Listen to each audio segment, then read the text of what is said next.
Hey, it is Andy with FensePost, and I am continuing to unbox my entire collection and share reviews with you. And today I have a really cool treat. This is the Sub Pop 7-inch single from close to a quarter century ago, featuring Death Cab for Cutie. But first, before we get started, down in the description you will find a link over to my blog where you can see a review of this from 10 to 15 years ago, as well as links to where you can get your own copy of this single. Now, warning, it will come at a price, but I'll talk about that later. This is undoubtedly the most metal side of Death Cab for Cutie that you will ever see. Released around the turn of the century, 2000, that puts this unique 7-inch closer to the group's beginnings, and it was technically predated only by Something About Airplanes and that little compilation-ish thing of early tracks called You Can Play These Songs with Chords. Though the single was released in March 2000 to coincide with the band's release of We Have the Facts, and we're voting yes.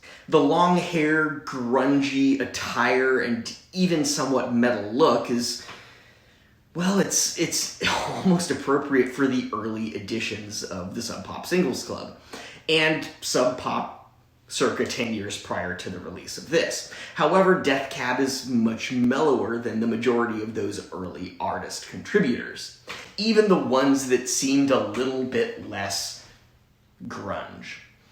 Still, Sub Pop Singles Club has long been a mainstay for fans of some of the greatest up-and-coming acts in independent music, which Death Cab for Cutie certainly was circa 2000. Here, the group delivers two well-known tracks from their early days, Underwater and Army Corps of Architects. The B-side, Army Corps of Architects, was originally released on You Can Play These Songs with Chords, which was on Elsinore Records as a cassette in 1997. Underwater is an exclusive here, though an alternate version found its way onto Death Cab's iTunes Originals release in about 2005. In addition to the, well, super metal font on the cover, the back sleeve shows an illustration of the band remade to fit the genre in question. In fact, they kind of look like Jay and Silent Bob.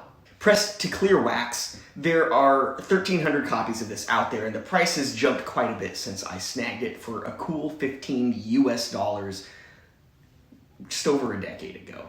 Let's talk pricing. 2 copies exist on Discogs at the moment.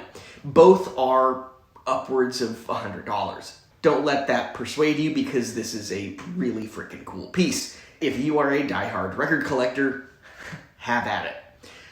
It'll just increase the median cost and raise the value of my collection.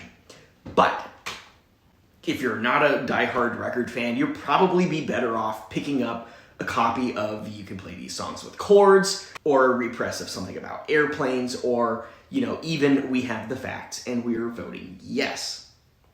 Death Cab continues to release music to this day. They released a new album last year, Asphalt something or other, which I still haven't taken a listen to. However, they are a big mainstay in my collection, and they do get brought up again and again. Case in point, in the near future, I'll be counting down my top 20 albums that turn 20 in 2023. How's that for a mouthful? 20 years ago, Transatlanticism came out. So, don't forget to like this video, subscribe to my channel so you won't miss that post, and see where Transatlanticism comes in on my countdown. And I will see you next time, because I am nowhere near done reviewing everything in my collection.